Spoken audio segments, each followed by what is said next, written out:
हरे कृष्णा। आप सभी का दिन शुभ और मंगलमय हो और भगवान श्री कृष्ण की कृपा आप और आपके परिवार पर सदा सर्वदा बनी रहे। आज सुनेंगे आषाढ़ मास महात्म्य का अध्याय 3। आज के अध्याय में आप सुनेंगे भगीरथी गंगा के अवतरण की कथा, जिसमें श्री ब्रह्मा जी अपने पुत्र नारद जी के पूछे सभी प्रश्नों का उत्तर दे रहे हैं।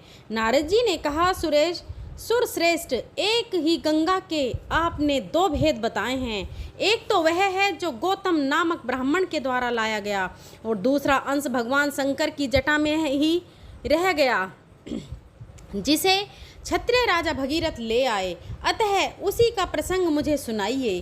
तब ब्रह्मा जी बोले, हे देवऋषि, वे वस्तु मनु के वंश में राजा इवकु के कुल में सर नाम एक अत्यंत धार्मिक राजा थे। वे यज्ञ करते, दान देते और सदा धार्मिक आचार विचार से रहते थे। उनके दो पत्नियां थीं। वे दोनों ही पति भक्ति परायण थीं, किंतु उनमें से किसी को भी संतान ना हुई। इसलिए राजा के मन में बड़ी चिंता थी। एक दिन उन्होंने महर्षि वशिष्ठ को अपने घर बुलाया और विधि पूर्वक उनकी पूजा करके पूछा, उपाय से मुझे संतान होगी? उनकी यह बात सुनकर महर्षि वशिष्ठ कुछ काल तक ध्यान किया। उसके बाद राजा से कहा, राजन, तुम पत्नी सहित सदा ऋषि महर्षियों का दर्शन करते रहो। यूं कहकर महर्षि वशिष्ठ अपने आश्रम को चले गए। एक समय की बात है, राजश्री सगर के घर पर एक तपस्वी महात्मा पधारे। राजा ने उन महर्षि का पूजन किया।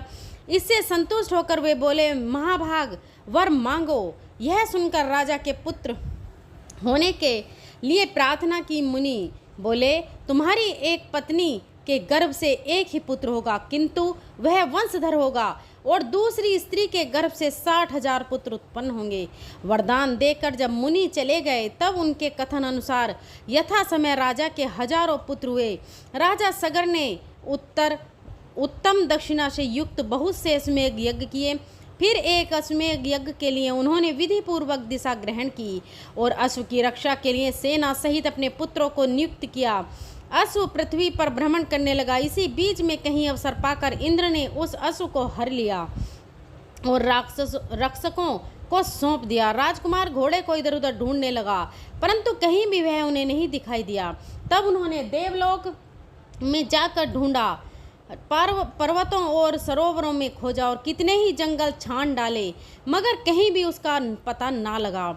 इसी समय एक आकाशवाणी हुई कि सगर पुत्रों, तुम्हारा घोड़ा रसातल में बंधा है और कहीं नहीं है। यह सुनकर वे रसातल में जाने के लिए सब ओर से पृथ्वी को खोदने लगे।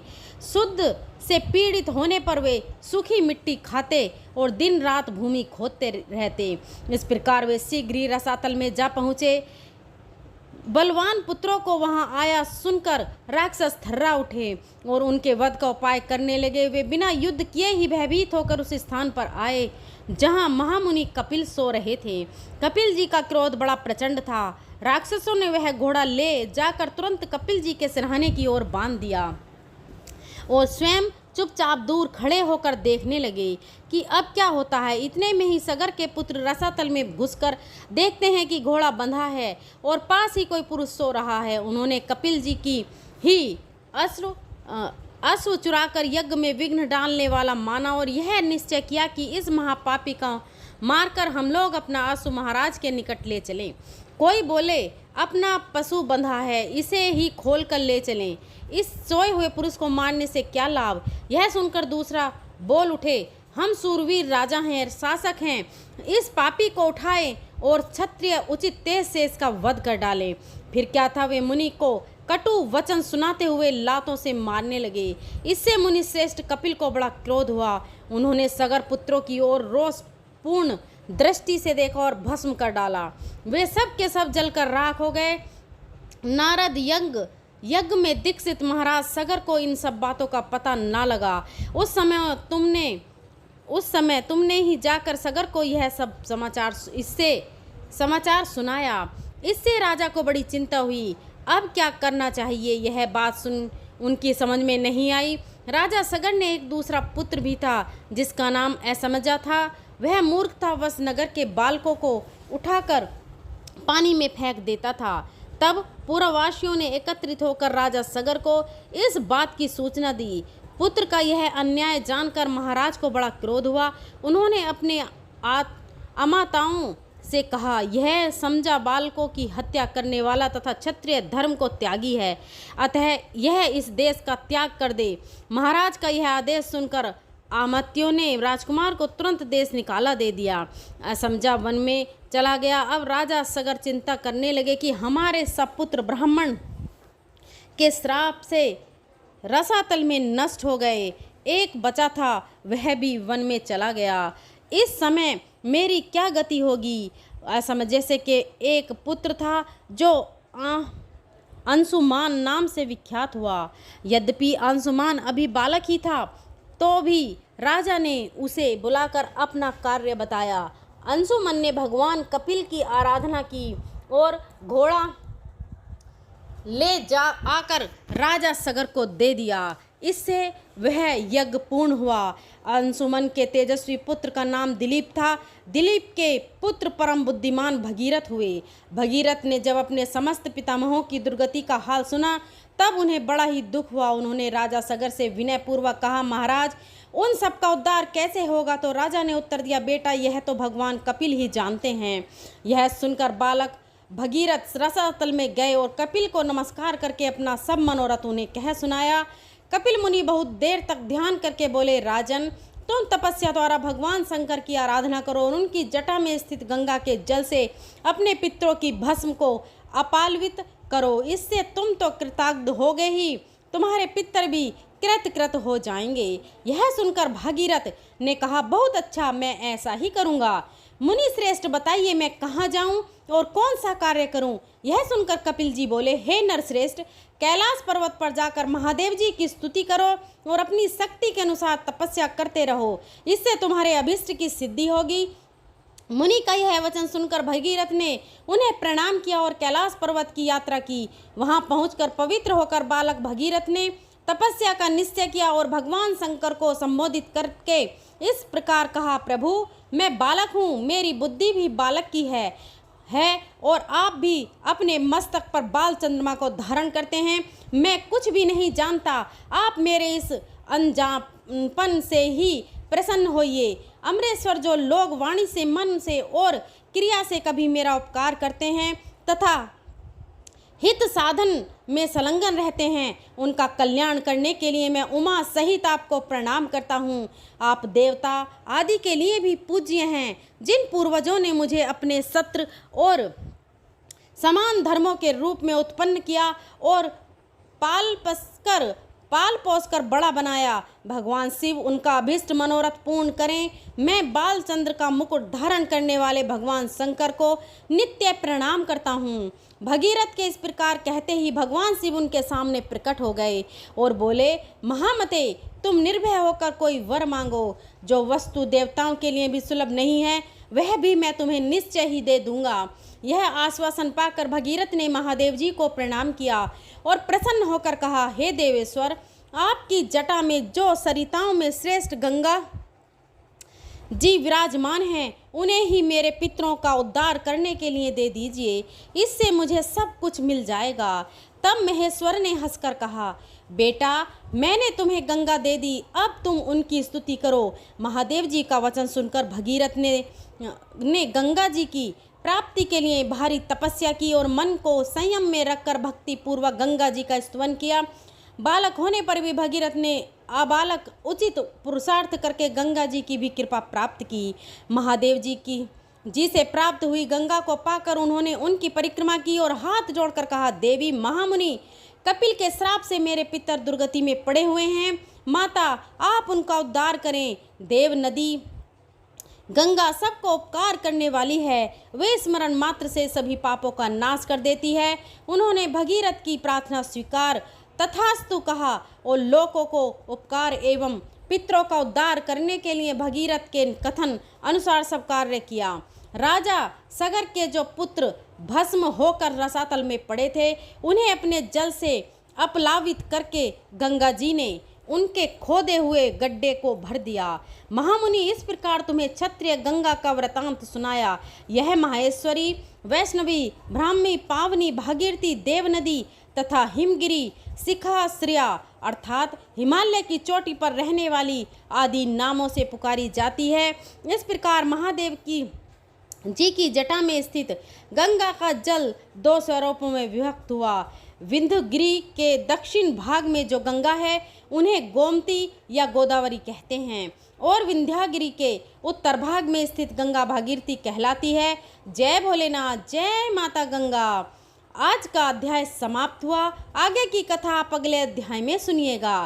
प्रिय भक्तजनों, आइए सुनते हैं माता लक्ष्मी की पौराणिक कथा।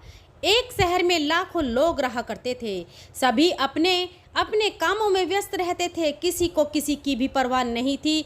भजन, कीर्तन, भक्ति भाव, दया, माया, परोपकार जैसे संस्कार वहाँ कम हो गए थे। शहर में बुराइयां बढ़ गई थीं। शराब, चोरी, डकैती जैसे बहुत से गुनाह शहर में होते थे। इनके बावजूद उस शहर में कुछ अच्छे लोग भी रहते थे। ऐसे ही लोगों में शीला और उनके पति की गृहस्थी मानी जाती थी। शीला बहुत ही धार्मिक प्रवृत्ति की थी और संतोषी स्वभाव वाली थी। उनका पति भी विवेकी और सुशील था। शीला और उसका पति कभी किसी की बुराई नहीं करते थे और प्रभु वचन में अच्छी तरह अपना समय व्यतीत करते थे। शहर के लोग उनकी गृहस्थी की सराहना करते थे। देखते ही देखते जब समय बदल गया तो शीला का पति बुरे लोगों की दोस्ती कर बैठा। अब वह जल्द ही करोड़पति बनने का ख्वाब देखने लगा, इसलिए वह गलत रास्ते पर चला गया। उसकी हालत रास्ते पर भटकते भिखारी जैसी हो गई थी, क्योंकि वह बुरी आदतों की लत में फंस गया था। दोस्तों के साथ उसे भी शराब की आदत हो गई थी। इस प्रकार उसने अपना सब कुछ जुए में गंवा दिया। शीला को पति के बर्ताव से बहुत दुख होता था, किंतु भगवान का भरोसा करके वह सब कुछ सहन करने लगी। वह अपना अधिकांश समय प्रभु भक्ति में बिताने लगी। अचानक एक दिन दोपहर को उनके द्वार पर किसी ने दस्तक दी। शीला ने जब द्वार खोला तो देखा कि एक मांझी खड़ी थी। उनके चेहरे पर अलौकिक तेज निकल रहा था। उनकी आंखों में से मानो अमृत बह रहा हो। उनका भव्य चेहरा करुणा और प्यार से छलक रहा था। उनको देखते ही शीला के मन में अपार शांति छा गई और शीला के रोम रोम में आनंद छा गया। शीला उन मांझी को आदर के साथ घर में ले आई और घर में बिठाने के लिए कुछ भी नहीं था तो एक फटी हुई चादर पर उनको बिठाया। उन मान जी ने शीला से कहा कि तुमने मुझे पहचाना नहीं। हर शुक्रवार को लक्ष्मी जी के मंदिर में भजन कीर्तन के समय मैं भी वहां आती हूँ। इसके बावजूद शीला कुछ नहीं समझी। फिर माँ जी ने कहा, तुम बहुत दिनों से मंदिर नहीं आई हो, तब मैं तुम्हें देखने के लिए यहाँ चली आई। माँ जी के प्रति प्रेम भरे शब्दों से शीला का हृदय पिघल गया। उसकी आंखों में आंसू आ गए और वह बिलक बिलक कर रोने लगी। माँ जी ने कहा, बेटी, सुख और दुख धूप और छांव जैसे होते हैं। धैर्य रखो बेटी, मुझे तेरी सारी परेशानियां पता हैं। माँ जी के व्यवहार से शीला को काफ़ी सब्र मिला और सुख की आस से उसने माँ जी को अपनी सारी कहानी कह सुनाई। माँ जी ने कहा, कर्म की गति न्यारी होती है।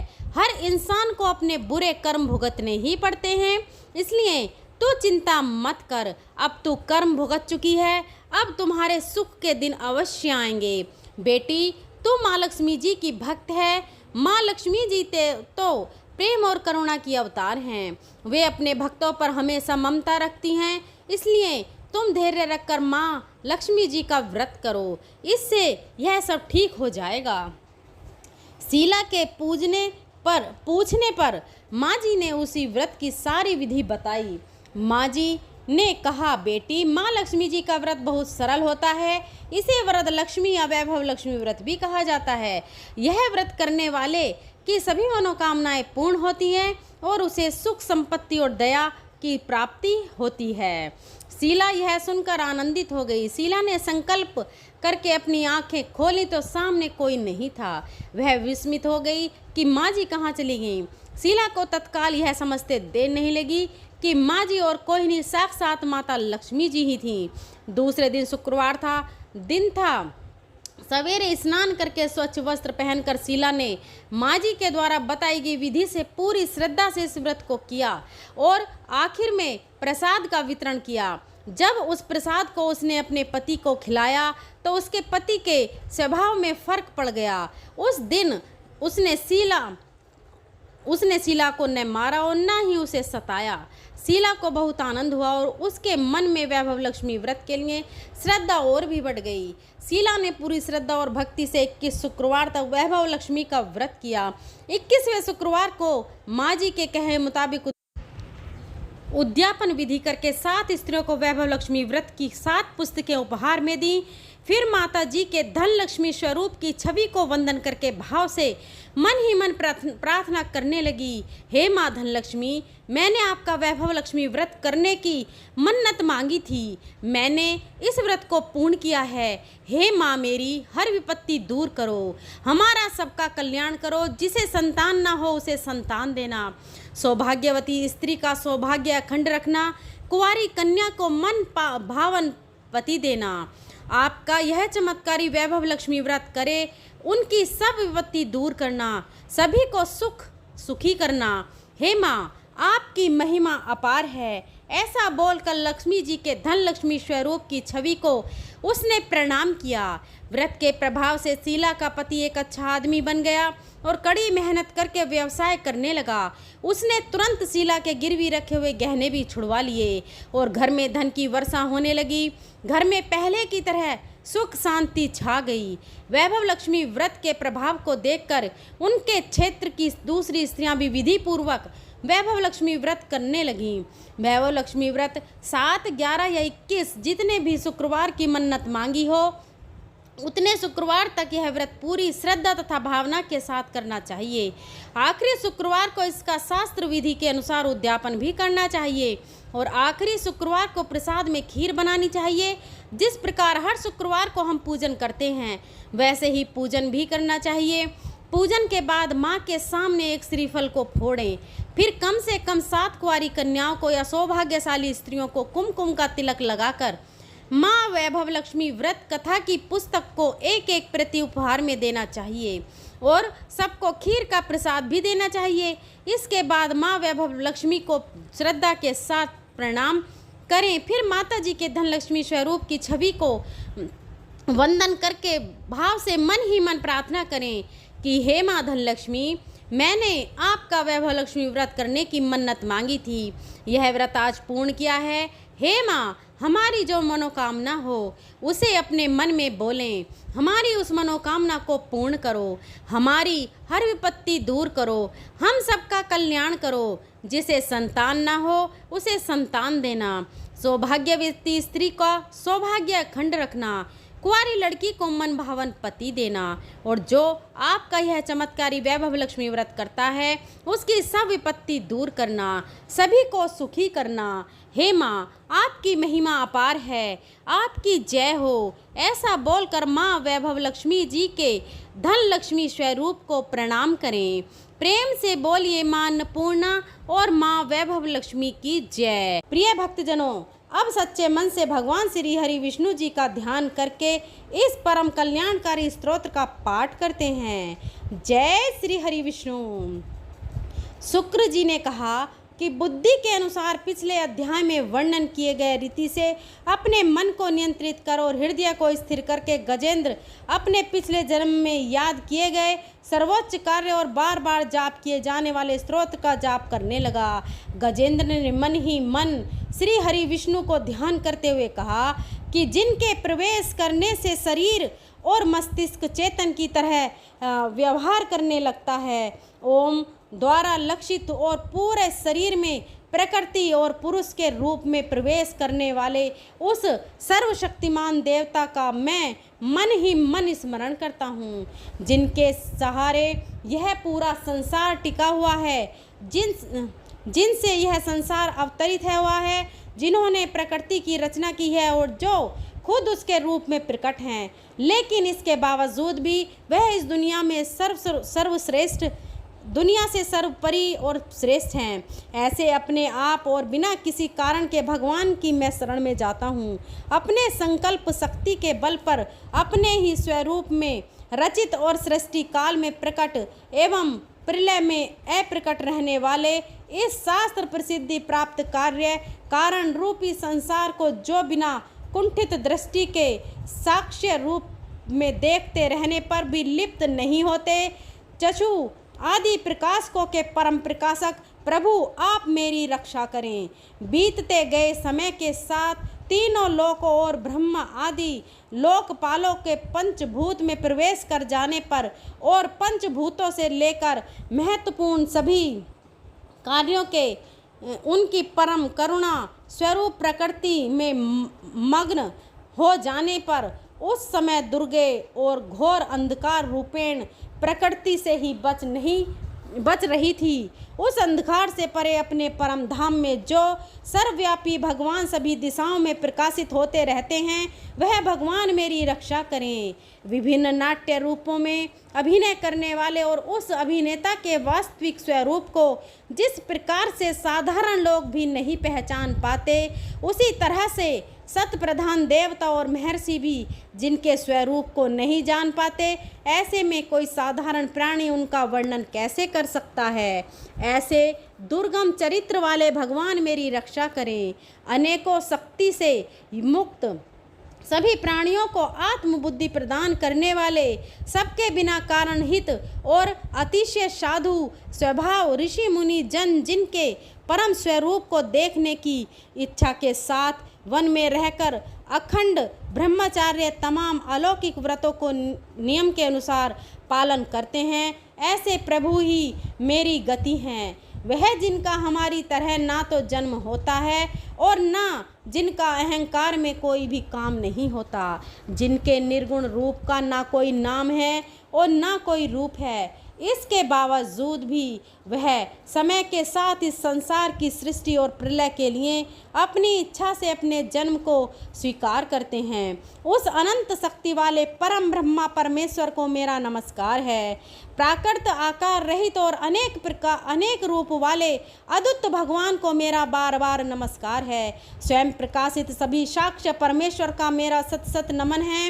वैसे देव जो मनवाणी और चित्त वृत्तियों से परे हैं, उन्हें मेरा बारंबार नमस्कार है। विवेक से परिपूर्ण पुरुष के द्वारा सभी सत्व गुणों से परिपूर्ण निवृत्ति धर्म के आचरण से मिलने वाले योग्य मोक्ष सुख की अनुभूति रूपी भगवान को मेरा नमस्कार है। सभी गुणों के स्वीकार शांत रजोगुण को स्वीकार करके अत्यंत और तमोगुण को अपनाकर मूढ़ से जाने वाले बिना भेद के और हमेशा सद्भाव से ज्ञान धनी प्रभु को मेरा नमस्कार है। शरीर के इंद्रिय के समुदाय रूप सभी पिंडों के ज्ञाता सभी के स्वामी और साक्षी स्वरूप देव आपको मेरा नमस्कार है। सभी के अंतर्यामी प्रकृति के परम कारण लेकिन स्वयं बिना कारण भगवान को मेरा सत सत नमस्कार है। सभी इंद्रियों और सभी विषयों के जानकारी प्रतिनिधियों के कारण रूप संपूर्ण जड़ प्रपंच और सबकी मूलभूत अविद्या के द्वारा सूचित होने वाले और सभी विषयों में अविद्या रूप से भासने वाले भगवान को मेरा नमस्कार है। सबके कारण लेकिन स्वयं बिना कारण होने पर भी बिना किसी परिणाम के होने की वजह से अन्य कारणों से भी विलक्षण कारण आपको मेरा बार बार नमस्कार है। सभी वेदों और शास्त्रों के परम तात्पर्य मोक्ष रूपी और श्रेष्ठ पुरुषों की परम गति देवता को मेरा नमस्कार है। वह तो त्रिगुण रूपों में छिपी हुई ज्ञान रूपी अग्नि है। वैसे गुणों में हलचल होने पर जिनके मन मस्तिष्क में संसार को रचने की वृत्ति उत्पन्न हो उठती है और जो आत्मा तत्व की भावना के द्वारा विधि निषेध रूप शास्त्र से भी ऊपर उठे हों, जो महाज्ञानी महात्माओं में स्वयं प्रकाशित हो रहे हों, ऐसे भगवान को मेरा नमस्कार है।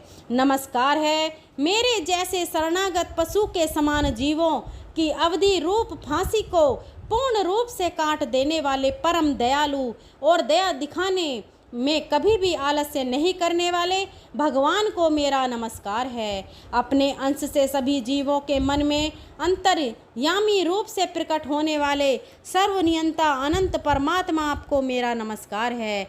जो शरीर, पुत्र, मित्र, घर और संपत्ति सहित कुटुंबियों में आसक्त लोगों के द्वारा कठिनाइयों से मिलते हों और मुक्त पुरुषों के द्वारा अपने हृदय में निरंतर चिंतित ज्ञान स्वरूप सर्व समर्थ परमेश्वर को मेरा नमस्कार है। वह जिन्हें धर्म, अभिलिखित भोग, धन और मोक्ष की कामना से मनन करके लोग अपनी मनचाही इच्छा पूर्ण कर लेते हैं, अपितु जिन्हें विभिन्न प्रकार के अयाचित भोग और अविनाशी पार्षद शरीर भी देते हैं, वैसे अत्यंत दयालु प्रभु मुझे इस प्रकार के विपदा से हमेशा के लिए बाहर निकालें। वह जिनके एक से अधिक भक्त हैं, जो मुख्य रूप से एकमात्र उसी भगवान की शरण में हैं, जो धर्म, अर्थ आदि किसी भी पदार्थ की अभिलाषा नहीं रखते हैं, जो केवल उन्हीं के परम मंगलमय एवं अत्यंत विलक्षण चरित्र का गुणगान करते हुए उनके आनंद में समुद्र में गोते लगाते रहते हैं, उन अविनाशी, सर्वव्यापी, सर्वमान्य ब्रह्मा आदि के भी निमायक भक्तों के लिए भी हमेशा प्रकट होने वाले भक्ति योग द्वारा प्राप्त अत्यंत निकट होने पर भी माया के कारण अत्यंत दूर महसूस होने वाले इंद्रियों के द्वारा अगम्य और अत्यंत दुर्भिज्ञ अंतर रहित लेकिन सभी के आदि कारक और सभी तरह से परिपूर्ण उस भगवान की मैं स्तुति करता हूँ। वो जो ब्रह्मा सहित सभी देवता, चारों वेद, समस्त चर और अचर जीव के नाम और आकृति भेद से जिनके अत्यंत क्षुद्र अंशों से रचित हैं, जिस तरह से जलती हुई अग्नि की लपटें और सूरज की किरणें हर बार निकलती हैं फिर से अपने कारण में लीन हो जाती हैं, उसी प्रकार बुद्धि, मस्तिष्क, इंद्रियां और नाना योनियों के शरीर, जिन सभी गुणों से प्राप्त शरीर जो स्वयं प्रकाश परमात्मा से अवतरित होकर फिर से उन्हीं में लीन हो जाता है, वह भगवान जो ना तो देवता है, ना असुर, ना मनुष्य और ना ही मनुष्य से नीचे किसी अन्य योनि के प्राणी, ना ही वह स्त्री, ना ही पुरुष और ना ही नपुंसक और ना ही वह कोई ऐसे जीव हैं जिनका इन तीनों ही श्रेणी में समावेश है। वह ना तो गुण है और ना कर्म है, वह ना ही कार्य है और ना ही कारण। इन सभी योनियों का निषेध होने पर जो बचता है वही उनका असली रूप है। ऐसे प्रभु मेरा उत्थान करने के लिए प्रकट हों। अब मैं इस मगरमच्छ के चंगुल से आज़ाद होने के बाद जीवित नहीं रहना चाहता। इसकी वजह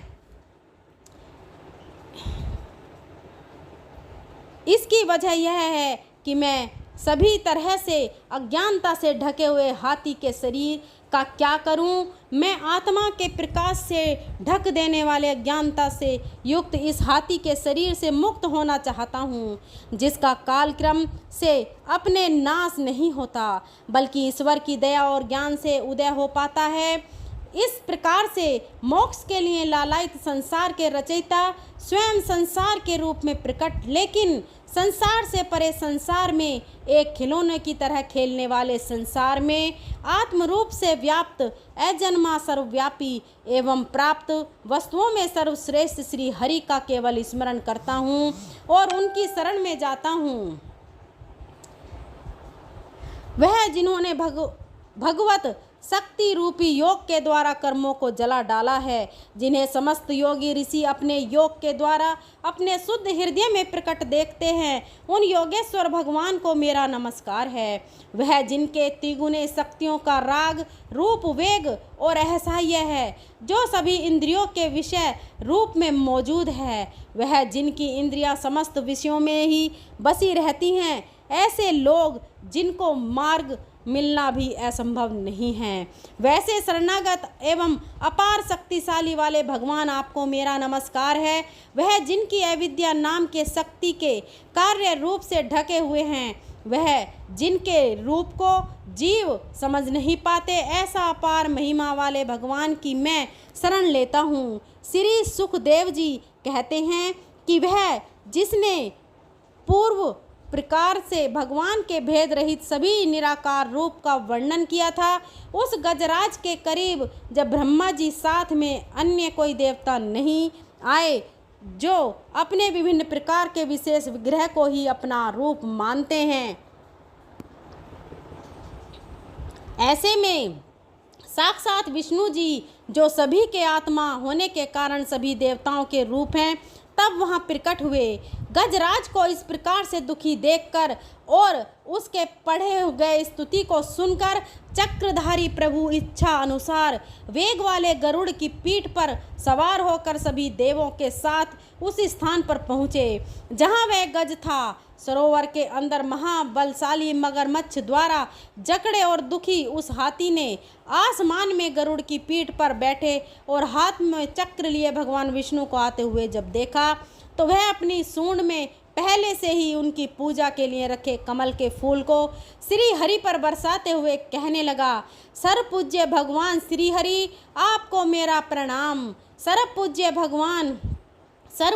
भगवान श्री हरि, आपको मेरा नमस्कार। लाचार हाथी को देखकर श्री हरि विष्णु गरुड़ से नीचे उतरकर सरोवर में उतर आए और बेहद दुखी होकर ग्रास सहित उस गज को तुरंत ही सरोवर से बाहर निकाल आए और देखते ही देखते अपने चक्र से मगरमच्छ के गर्दन को काट दिए और हाथी को उस पीड़ा से बाहर निकाल लिया। प्रिय भक्तजनों, इस प्रकार गजेंद्र मोक्ष स्तोत्र संपूर्ण हुआ। प्रेम से बोलिए श्री हरि विष्णु भगवान की जय। आइए अब सुनते हैं श्री विष्णु चालीसा। श्री हरि विष्णु की जय, माता लक्ष्मी की जय। अब सुनते हैं श्री कृष्ण चालीसा। नारायण भगवान की बंसी शोभित कर, मधुर नील जलद तन श्याम अरुण अधर जुनबिंब, फल नयन कमल अभिराम पूर्ण इंद्र अरविंद, मुख पीतांबर शुभ साज जय, मनमोहन मदन छवि कृष्ण। चंद्र महाराज जय यदुनंदन, जय जगवंदन, जय वसुदेव देव की नंदन, जय यशोदा सुत नंदन दुलारी, जय प्रभु भक्तन की द्रक्ता तारे, जय नट नागर नाग नथैया कृष्ण कन्हैया, धेनु चरैया पुनिक पर प्रभु गिरिवर धारो, आओ दीनन के कष्ट निवारो, वंशी मधुर अधर धरि टेरो, होवे पूर्ण विनय यह मेरो, आओ हरि पुनि माखन चाखो, आज लाज भारत की राखो, गोल कपोल चिंबुक अरुणारी, मुरुद मुस्कान मोहिनी डारी, राजित राजव नयन विशाला, मोर मुकुट वैजंती माला, कुंडल श्रवण पीत पट आकटी, किनकिनी काछन काछी नील जलज, सुंदर तनु शोहे छविलक, सुर नर मुनि मन मोहे, मस्तक तिलक अलक घुंघराली, आओ कृष्ण बांसुरी वाली कर, पान पूतन ही तायो, अका बका गासुर मारियो, मधुवन जलत अगिन तब ज्वाला भय, शीतल लखते नंद लाला, सुरपति जब ब्रज चढ़ उरसाई, मूषर धरवारी, वरसाई लगत ब्रज चहन बहायो, गोवर्धनक धारी बचायो, लख यशोदा मन भ्रम अधिकाई, मुख मंद चोह भवन दिखी दुष्ट, कंस अति उद्धम मचायो, कोटि कमल जब फूल मंगायो, नाथ कली यही सब तुम लीन है, चरण चिन्ह दे निर्भय कीन है, कर गोपिन संग रास विलासा, सबकी पूर्ण करे अभिलाषा, केतिक महा असुर सहायो, कंस केस पकड़ दे मायो, मात पिता की बंदी छुड़ाई, उग्रसेन कह राज दिलाई, मह से मृतक छो सूत लायो, मातुदेव की शोक मिटायो, भोमा मुर्दे ते सहारी, लाए टस सहस कुमारी, देम तण चीर सहारा, जरा सिंधु राक्षस कह मारा, असुर बकासुर अधिक मारियो, भक्तन के सब संकट कष्ट निवारियो, दीन सुदामा की दुख टारियो, तंदुल तीन मूठ मुख डारियो। श्री कृष्ण चालीसा समाप्त होता है। प्रेम से बोलिए भगवान श्री कृष्ण की जय, गौ माता की जय। इसके आगे का वृतांत आप अगले अध्याय में सुनेंगे। आपको आज की कथा पसंद आई हो तो वीडियो को लाइक करिएगा और शेयर करिएगा अपनी फ्रेंड और फैमिली में, और कमेंट बॉक्स में भगवान श्री हरि विष्णु श्री राधा रानी जय श्री कृष्णा जरूर लिखिएगा। और हमारे चैनल सुविचार विद काव्या को सब्सक्राइब ज़रूर करिएगा, बेल आइकन प्रेस करिएगा ताकि आने वाली सभी वीडियो की नोटिफिकेशन आपको मिल सके। अगर मेरे बोलने में कहीं त्रुटि हुई है तो मैं हाथ जोड़कर क्षमा प्रार्थी हूँ। धन्यवाद।